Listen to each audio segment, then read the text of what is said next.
우리는 살아가면서 고난 없는 삶을 꿈꿉니다. 그런데 우리가 살아가고 있는 현실은 우리 생각과는 다른 것을 봅니다. 이 땅에 고난 없는 사람이 없습니다. 눈물과 상처가 없이 살아가는 인생도 없습니다. 컴퓨터 인터넷에 보니까 어떤 분이 공예, 나무로 이렇게 작품을 만드는데 특별히 나무의 상처를 이용해서 작품을 만드는 것을 보았습니다. 상처가 깊게 흉하게 나 있는 그 나무, 그 상처 자리에 금이나 이렇게 보석을 채우고 그것을 가공하니까 아름다운 무늬를 가진 그런 작품이 되는 것을 보았습니다. 상처가 작품의 중심이 되었습니다. 성공한 변호사요, 또 부동산 투자 사업가였던 호라티오 스파포드라는 사람이 있습니다. 19세기의 사람인데 이 사람에게 연속적인 비극이 찾아왔습니다. 어느 날 아들이 질병으로 갑자기 세상을 떠나게 되었습니다. 시카고의 큰 대화재로 인해서 그가 투자했던 재산의 대부분을 잃게 되었습니다.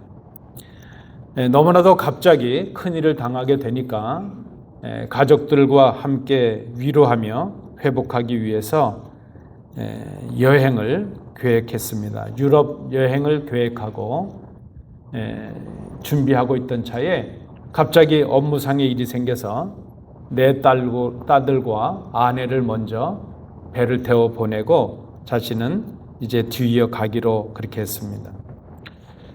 그런데 그 가족이 탄 배가 대서양 한가운데서 다른 배와 충돌을 하고 그 배가 침몰하고 말았습니다.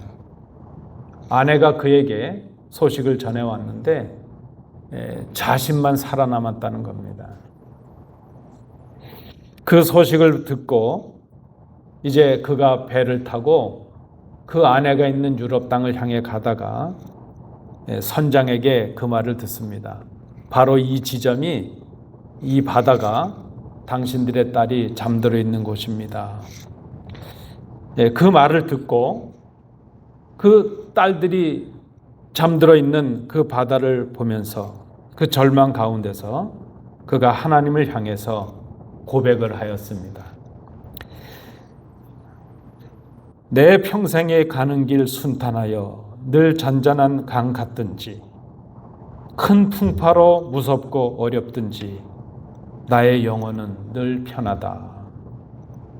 상처가 찬송이 되었고 절망이 믿음의 고백이 되었습니다. 여러분 잘 아시는 찬송가 413장을 작사한 스파포드의 일화입니다. 오늘 베드로 사도는 우리에게 말씀합니다. 성도의 삶이라고 해서 다를 바가 없다는 겁니다. 우리는 고난의 바다를 지나고 있습니다. 그런데 우리가 기억해야 될 것은 고난은 우리를 망가뜨리기 위한 것이 아니라 하나님 안에서 영광으로 변화되어 가는 과정이라는 것입니다.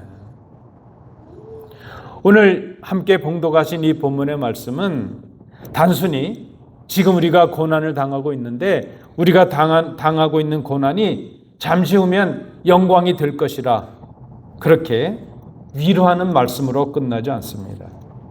오히려 고난을 영광으로 바꾸는 적극적인 구체적인 삶의 방식을 말씀합니다. 고난 속에서도 영광을 꿈꾸며 살아가야 할 제자들, 믿는 성도의 삶이 어때야 될 것인가? 그 삶의 태도를 말씀해 줍니다. 이 말씀을 통해서 우리를 고난의 자리에서 영광의 자리로 이끌어 주시는 그 말씀, 그 은혜의 세 가지 모습을 함께 살펴보도록 하겠습니다. 첫 번째 6절 말씀을 중심으로 우리에게 주시는 말씀입니다. 그러므로 하나님의 능하신 손 아래서 겸손하라. 때가 되면 너희를 높이시리라. 베드로 사도는 우리에게 먼저 겸손을 말합니다. 겸손은 감정이 아니라 결단해야 되는 행동이라는 것입니다. 겸손은 그저 성품이나 성격의 차원이 아니라 믿음의 선택이라는 것입니다. 여러분, 우리는 겸손하면 그의 됨됨이 이렇게 생각하는데 그게 아니라는 겁니다. 겸손은 하나님의 섭리를 신뢰하는 삶의 태도입니다. 믿음의 방식입니다. 그래서 겸손은 고난 속에서도 하나님의 통치를 인정하는 삶의 자세로 나타나게 됩니다. 오늘 본문에 보니까 능하신 손이라는 단어가 쓰였습니다. 이것은 구약에 특별히 출애굽을 할 때 이스라엘을 인도했던 하나님의 능력을 상징하고 있습니다. 이스라엘을 구원하신 하나님의 능력의 손입니다. 지금 이 베드로 사도는 구약의 말씀을 기억하면서 우리에게 이렇게 말씀합니다. 그때 그 이스라엘을 구원하셨던 하나님이 지금 우리의 고난 가운데서도 함께 역사하고 계신다. 하나님은 지금도 믿는 자들, 당신의 자녀들의 삶을 붙들고 계시는 능력의 손이시라 하는 것을 우리에게 말씀합니다. 여러분, 우리가 어려운 일을 당하거나 고난을 당하면 쉽게 우리가 그렇게 묻죠. 그런 생각이 먼저 일어납니다. 왜 나에게 이런 일이 있을까? 좀 신앙적으로 믿음으로 살아가려고 애썼던 분일수록 이런 마음이 우리를 찌르게 될 때 더 답답하고 안타까울 때가 있는 것을 봅니다. 그러나 우리가 좀 진정하고 다시 생각해 보면 믿음의 사람이라면 우리의 질문을 바꿔야 된다는 것입니다. 왜 나에게 이런 일이 일어났을까? 절망하고 원망하기 전에 우리가 정말 물어야 될 질문은 하나님께서 이 일을 통해서 나를 어떻게 만들어 가시길 원하실까? 그것을 생각하는 것입니다. 그래서 겸손은 하나님이 일하심을 믿는 믿음의 모습입니다. 겸손은 하나님의 계획을 신뢰하고 하나님의 때를 기다릴 수 있는 믿음이라는 것입니다. 그래서 베드로 사도는 이어서 말씀합니다. 때가 되면 너희를 높이시리라. 여러분, 이 때는 우리가 원하는 우리의 시간, 우리의 때가 아니라 하나님의 시간을 의미합니다. 우리는 빨리 높아지고 싶고 빨리 해결되기를 원합니다. 그러나 하나님은 정하신 때가 되면 우리를 높이십니다. 그때가 되면 우리의 문제를 해결해 주십니다. 그럼 우리 주님을 한번 생각해 보십시오. 예수님은 먼저 낮아지셨습니다. 먼저 십자가에 죽으셨습니다. 십자가에 죽은 다음에 부활이 있습니다. 하나님의 방법은 언제나 낮추신 후에, 겸손하게 하신 후에 높이시는 것을 봅니다. 우리가 주님을 따라가는 제자들로서 겸손해야 될 이유가 있다면 주님께서 겸손하셨기 때문입니다. 주님께서 낮아지셨기 때문입니다. 이를 위해서 우리에게 필요한 것이 무엇일까? 단순한 지식이 아닙니다. 많이 아는 것, 그것보다 더 중요한 것, 우리의 신앙이 많이 아는 것에서 먼저 한 걸음 더 성숙해야 된다면 그것은 내가 누구인가를 깨닫는 것입니다. 내가 누구인가, 나의 정체성, 노잉에서 비잉으로 나가는 신앙이 필요합니다. 여러분, 한번 생각해 보십시오. 우리가 노력해서 하나님의 자녀가 되고 우리가 공로를 세워서 주님의 제자가 된 것이 아니었습니다. 그저 은혜로 아무 생각도 없었을 때, 죄인이었을 때 하나님의 자녀가 되었고 주님의 제자가 되었습니다. 그래서 우리의 삶이 바뀌었습니다. 전혀 다른 존재가 되었습니다. 여러분, 우리의 삶을 존재가 만들어냅니다. 내가 누구인가에 따라서 나의 삶이 결정되는 것입니다. 그래서 내가 누구인가를 바로 알아야 그에 합당한 삶을 살아낼 수가 있습니다. being이 doing을 만들어내는 것이죠. 우리는 누구인가? 오늘 이 본문을 통해서 우리가 생각해야 됩니다. 성경의 지식을 많이 하는 것, 많은 수고를 하고 많은 봉사를 쌓는 것, 그것보다 더 중요한 것이 있는데 주님 앞에서 내가 누구인가 하는 것을 깨닫는 것입니다. 오늘 본문은 우리에게 이렇게 말씀합니다. 비록 고난 가운데 있을지라도, 비록 연약할지라도 우리는 하나님의 손에 붙잡힌 바 된 사람들이다. 하나님의 손 아래에 있는 사람들이다. 우리의 일상 속에서 우리는 우리의 존재됨을 선포하고 외칠 수 있어야 됩니다. 고난이 우리에게 임할 때에 낙심하고 절망하기 전에 나는 하나님의 능하신 손에 잡힌 사람이라, 하나님께 붙잡힌 사람이요 하나님의 자녀라는 것을 선포하고 외칠 수 있어야 됩니다. 고난을 당할 때 내가 왜 이 고난을 당해야 되는가 탄식하고 원망하기 전에 하나님께서 고난 속에 있는 나를 통해서 무엇을 이루시기를 원하실까 그것을 생각해 보는 것입니다. 이것이 바로 고난을 영광으로 바꾸는 삶의 시작이 된다. 오늘 본문이 말씀하고 있습니다. 고난이 올 때 원망하고 낙심하기 전에 주님 앞에서 겸손을 선택하고 내가 주님께 잡힌 바 된 것을 생각하고 주의 때를 기다릴 수 있는 것. 이것이 바로 오늘 본문이 말씀하는 고난을 영광으로 바꾸는 제자의 삶, 성도의 삶이라는 것을 말씀합니다. 두 번째 모습입니다. 겸손의 가장 실제적인 모습이 무엇일까? 베드로 사도는 염려를 내려놓는 것이라 그렇게 말씀을 합니다. 그리고 믿는 우리가 염려를 내려놓을 수 있는 방법은 염려를 맡기는 것입니다. 베드로 사도는 말씀합니다. 너희 염려를 다 주께 맡기라. 이는 그가 너희를 돌보심이라. 여러분, 이 맡기라는 말은 짐을 내려놓는다는 뜻입니다. 우리가 그 얼마나 살아가면서 무거운 짐이 많아요. 그 짐을 내려놓는 것입니다. 여러분 한번 잘 생각해 보십시오. 주님 앞에서 주님께 짐을 내려놓지 않는 것, 그것은 겸손한 것이 아닙니다. 그저 어떻게 하든지 내가 해결하겠다고 주님을 외면하고 주님을 의지하지 않는 것, 그것은 잘 생각해 보면 교만이라는 것입니다. 베드로 사도는 분명히 말씀합니다. 그가 너희를 돌보심이라. 이 돌보다 하는 이 말도 깊은 관심을 갖는다, 그런 뜻이 있습니다. 여러분 기억하십시오. 우리가 하나님의 손 안에 있습니다. 근데 그 하나님께서 우리에게 무관심한 분이 아니라는 겁니다. 하나님은 우리의 삶을 외면하시는 분이 아니십니다. 우리를 지켜보고 계시고 우리에게 그 많은 관심을, 깊은 관심을 가지고 계시는 분입니다. 그런데 오늘 본문에 보니까 이어지는 말씀이 더욱더 우리를 놀라게 합니다.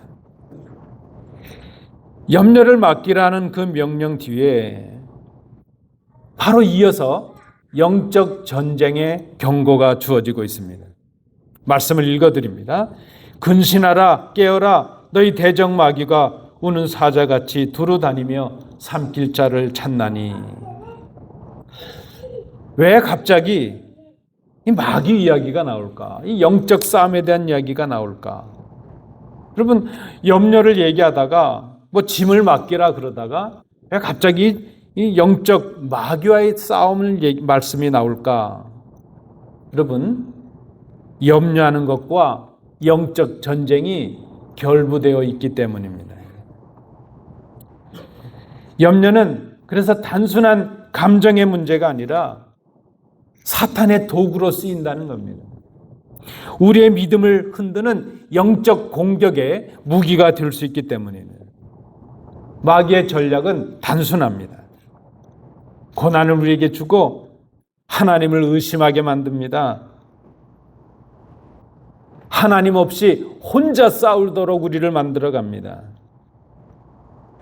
짐을 혼자 지게 합니다. 낙심하게 하고 절망하게 합니다.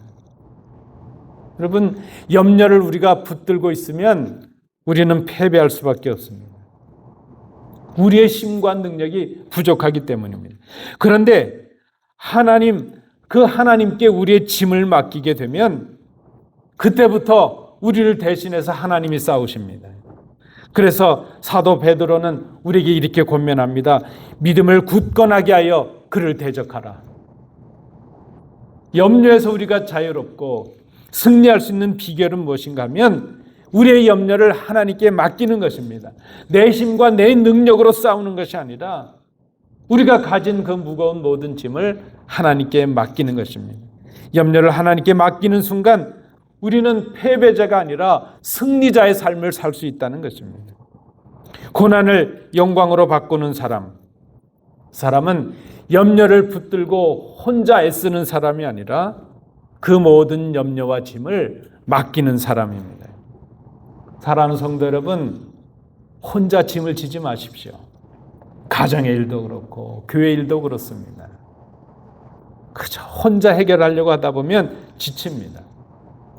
그 염려와 걱정을 모두 다 내려놓고 하나님을 의지하고 그 하나님의 주시는 능력을 의지하게 되면 마귀를 대적하고 승리의 삶을 살아갈 수 있다는 것입니다. 여러분, 우리 예배가 끝나고 이번 한 주간 우리 성도님들에게 제가 구체적인 한 모습을 좀 제안해 봅니다. 조용한 시간을 정하시고 정직하게 지금 나를 힘들게 하고 괴롭히고 있는 그 염려의 문제들을 한번 적어 보십시오. 몇 가지를 적을 수 있을까요? 있는 대로 한번 다 적어 보시죠. 그리고 그 적으신 염려 중에서 구별해 보십시오. 내가 할 수 있는 것은 무엇이고 내가 할 수 없는 것은 무엇일까? 이미 지나간 것들은 어떤 것들이 있고 지금 걱정은 어떤 것이 있고 아직 다가오지 않은 것들은 어떤 것이 있을까? 한번 구별해 보십시오. 그리고 내가 할 수 없는 그것들, 그 염려를 하나님께 그대로 있는 대로 고백하십시오. 하나님, 나에게 이런 어려움이 있고 이런 염려가 있습니다. 그럼 기도는 하나님께 나의 염려를 맡기는 것입니다. 그리고 우리의 서로의 눈물과 아픔을 위해서 기도하는 것입니다. 하나님께서 우리를 헤아려 주시기를, 하나님의 능력으로 우리가 가진 이 문제들이 해결될 수 있기를, 우리가 감당할 수 없는 문제들을 하나님께 고백하는 것입니다. 하나님을 의지하고 그 짐을 맡기는 겸손의 모습이 바로 기도하는 것입니다. 그 겸손이 바로 간악한 마귀를 대적하는 승리할 수 있는 능력이 된다는 것입니다. 그런 의미에서 우리가 하나님을 바라보고 하나님을 의지하게 되니까 고난은 우리를 그냥 무너뜨리려는 그런 사건이 아니라 하나님을 의지하는 삶을 배우는 자리가 된다는 겁니다. 하나님께로 나아가는 축복의 통로가 될 수 있다는 것입니다. 오늘 본문을 통해서 배우는 두 번째 모습입니다. 마지막 세 번째입니다. 하나님의 능력을 의지하라. 10절 11절에 와서 베드로 사도는 이제 하나님의 그 큰 약속으로 말씀을 마무리합니다. 잠깐 고난을 당한 너희를 친히 온전하게 하시며 굳건하게 하시며 강하게 하시며 터를 견고하게 하시리라.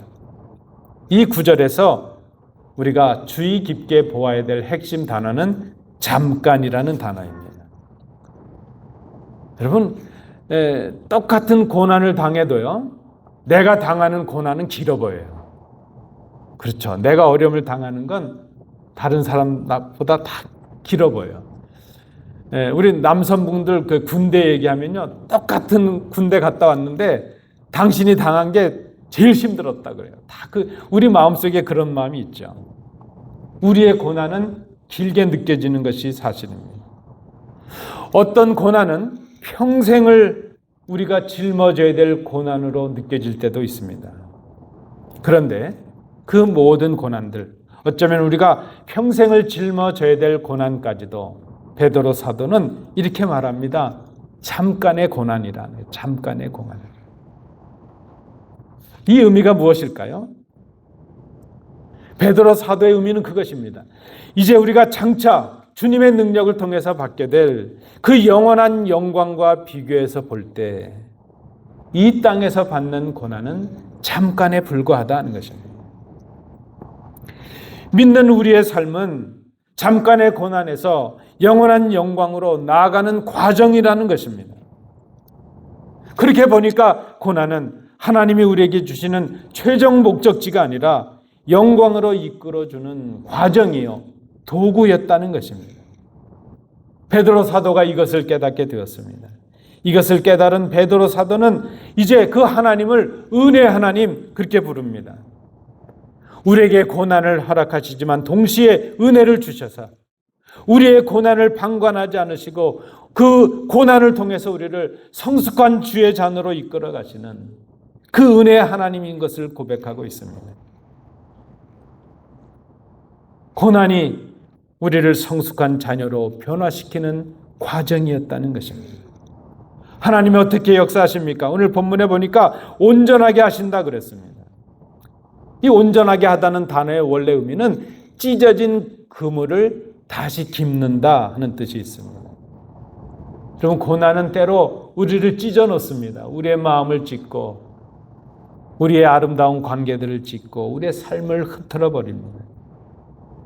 마음이 찢어지고 관계가 찢어지고 우리의 살이 찢겨지는 고통을 당합니다. 그런데 하나님은 그 찢어진 삶을 다시 꿰매 주신다는 것입니다. 두 번째, 굳건하게 하신다 그랬습니다.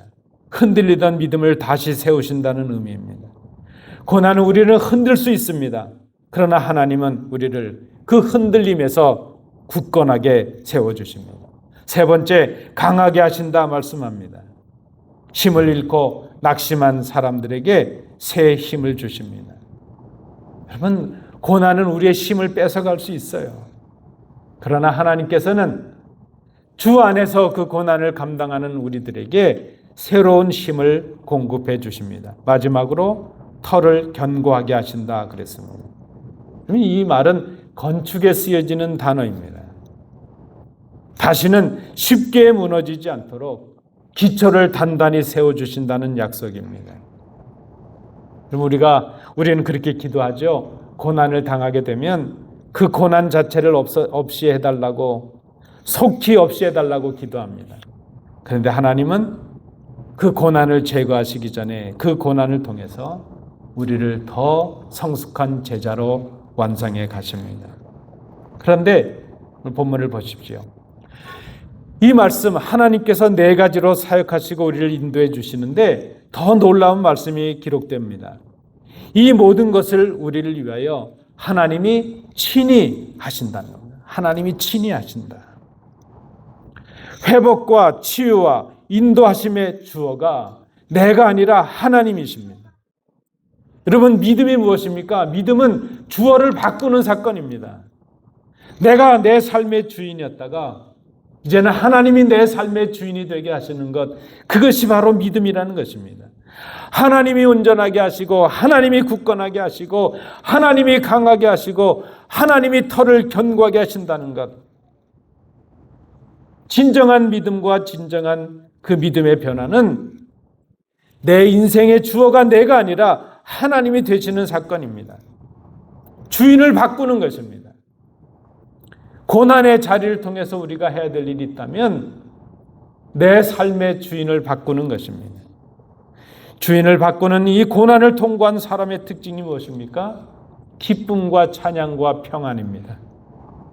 그래서 오늘 본문의 11절에 베드로 사도는 이 모든 고백을 찬양으로 끝을 맺습니다. 권능이 세세에 무궁하도록 그에게 있을지어다. 고난으로 시작된 우리 인생의 이야기가 찬양으로 끝나게 하시는 분이 하나님이십니다. 눈물과 슬픔으로 가득 찬 우리의 삶의 이야기를 기쁨과 감사로 끝나게 하시는 분이 바로 하나님이십니다.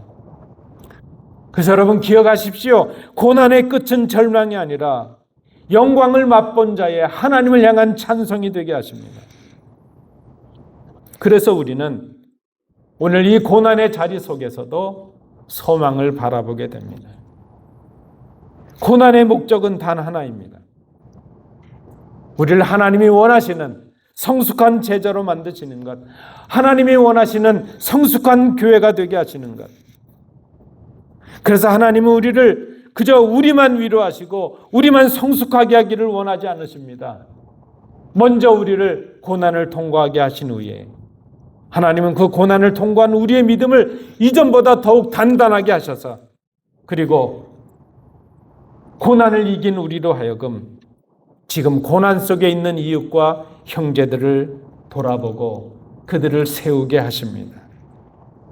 고난을 이긴 사람만이 고난 속에 있는 사람을 일으켜 세울 수가 있기 때문입니다. 성도 여러분, 제가 또 한 가지 제안을 합니다. 이번 한 주간 동안 우리 주위에 고난 가운데 있는 그 한 사람에게 연락할 수 있기를 원합니다. 그가 우리의 가족이 되었건 우리의 이웃이 되었건 이렇게 고백하죠. 내가 지금 고난 중에 있는 당신을 위해 기도하고 있습니다. 나도 당신처럼 그 고난의 과정을 겪었습니다. 그 고난의 과정 속에서 나를 세우시고 인도하신 하나님의 능력을 보았습니다. 당신의 고난 속에 하나님이 함께 하실 것을 내가 믿습니다. 여러분, 우리가 당해서 이겨낸 그 고난이 누군가를 위한 사랑이 되고 섬김이 되고 소망이 될 수가 있습니다. 아파본 사람의 위로가 진정한 위로가 될 수 있다는 것을 우리는 깨닫고 있습니다. 말씀을 맺습니다. 이 땅에는 두 종류의 삶이 있다, 이렇게 정리할 수 있습니다. 상처를 원망으로 남기는 삶이 있고, 고난 속에 상처를 받았지만 그 상처를 영광으로 변화시키는 삶이 있습니다. 오늘 이 본문의 말씀은 그저 고난 가운데 있는 우리를 단순히 위로하는 그런 말씀이 아닌 것을 우리가 기억해야 됩니다. 오히려 고난에서 영광으로 가는 길을 우리에게 보여주고 있습니다. 실제적인 믿음의 삶을 보여줍니다. 주님을 따라가는 제자의 삶이 어때야 될 것인가 하는 것을 가르쳐 줍니다. 이 말씀을 준비하다가 그런 생각을 해봅니다. 좋은 설교의 기준이 무엇일까? 설교는 감동도 중요하고 그 설교를 통해서 가르치고 배우는 것도 중요합니다. 제가 지금까지는 그런 설교에 좀 치중한 것 같아요. 감동을 끼치고 이 본문이 무엇을 말씀하시는가 하는 것을 가르치기에 주력했던 것 같아요. 그런데 깨닫습니다. 정말 설교를 통해서 우리가 더 중요하게 생각해야 될 것이 있다면 그것은 말씀을 들은 성도들의 순종의 삶의 변화입니다. 이 말씀을 듣고 우리의 응답은 말씀을 따라 변화된 삶을 사는 것입니다. 그래서 성공적인 설교는 성도들의 감정적인 박수의 표현에 있는 것이 아니라 그들의 흩어진 삶의 순종 가운데 측정되어야 된다는 말은 참으로 의미가 있는 말입니다. 성도 여러분, 설교의 성공이나 예배의 성공은 한 시간의 이 예배 감격으로 끝나서는 안 됩니다. 이제 우리의 흩어진 삶 속에서 말씀에 대한 순종으로 삶으로 시작되어야 할 것입니다. 고난의 자리에서 영광의 자리로 가는 구체적인 삶의 변화를 이루는 것입니다. 말씀드린 대로 하나님은 오늘 위로만을 위해서, 우리를 격려하시기만 위해서 이 말씀을 주고 계시지 않습니다. 우리의 삶을 변화시켜서 성숙한 주의 제자로 나가게 하시기 위해서 이 말씀을 주십니다.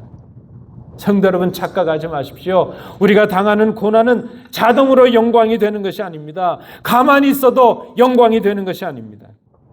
그 고난 속에서 주님을 향하는 제자의 삶이 있을 때 그 삶을 통해 하나님께서 우리를 영광으로 이끌어 주십니다. 말씀을 듣고 흩어진 우리의 삶, 이번 한 주간의 삶 속에 우리가 주의 사랑을 입은 변화된 존재임을 깨닫고 그 존재에 합당한 삶의 변화를 이루기를 원합니다. 내가 지금 비록 고난 속에 있을지라도 하나님의 손 아래 있음을 겸손히 고백하실 수 있기를 원합니다. 나의 염려를 적어보고 하나님께 맡기고 구체적으로 기도하시는 한 주간이 되시기를 축복합니다. 고난 중인 우리의 형제와 이웃을 위로하고 그들을 위하여 눈물로 기도하는 한 주간이 될 수 있기를 원합니다. 이것이 작지만 고난에서 영광으로 가는 제자의 길의 시작이 될 것입니다. 지금 고난 가운데 있고 그 고난의 상처 가운데 있는 성도들이 계십니까? 기억하십시오. 우리가 당하는 이 아픈 고난이 끝이 아니라 과정일 수 있다는 것입니다. 십자가 뒤에 부활이 있었던 것처럼 하나님은 우리를 고난에서 영광으로 인도해 주십니다. 그 고난 속에서도 주님을 붙잡고 믿음을 고백하는 성도들이 되고 제자가 될 수 있기를 원합니다.